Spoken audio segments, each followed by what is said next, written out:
They say cats see things we cannot, and sometimes they follow things that should never be followed. On a cold, silent night in a forgotten village, there lived a black cat named Shadow. Shadow was not like other cats. While others chased mice or slept lazily under the sun, Shadow would sit still for hours, staring into empty corners. As if something was there, people in the village started to whisper, "Something is wrong with that cat." Every night, exactly at 3:07 a.m., Shadow would leave his owner's house and walk slowly toward the old abandoned mansion at the edge of the village, a place no one dared to go. It was said that many years ago, a terrible tragedy happened there. Since then, strange sounds, whispers, and shadows haunted the place.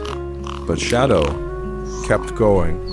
One night, a young boy named Daniel decided to follow him. Daniel was curious, too curious. He waited in the dark, hiding behind a broken fence. As the clock struck 3:07 a.m., Shadow appeared. His glowing green eyes pierced through the darkness as he walked silently toward the mansion. Daniel followed, step by step, breath by breath. The closer they got, the colder the air became. The wind stopped. Even the insects went silent. The mansion stood like a giant corpse, broken windows, cracked walls, and the door slightly open, as if inviting them inside. Shadow walked in.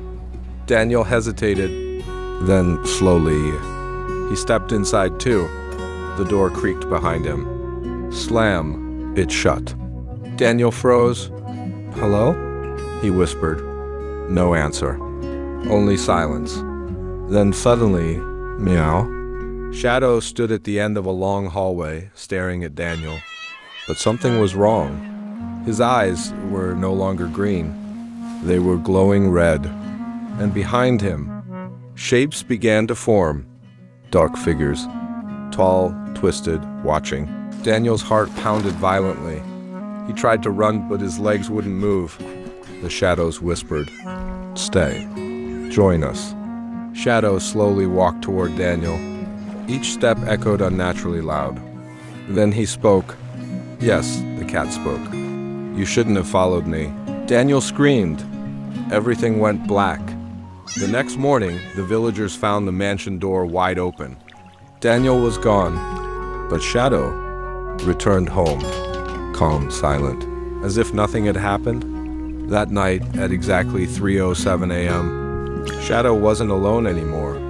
Two pairs of glowing eyes walked into the darkness, and from that day on, people say, if you see a cat staring into nothing, don't look where it's looking, because something might be staring back.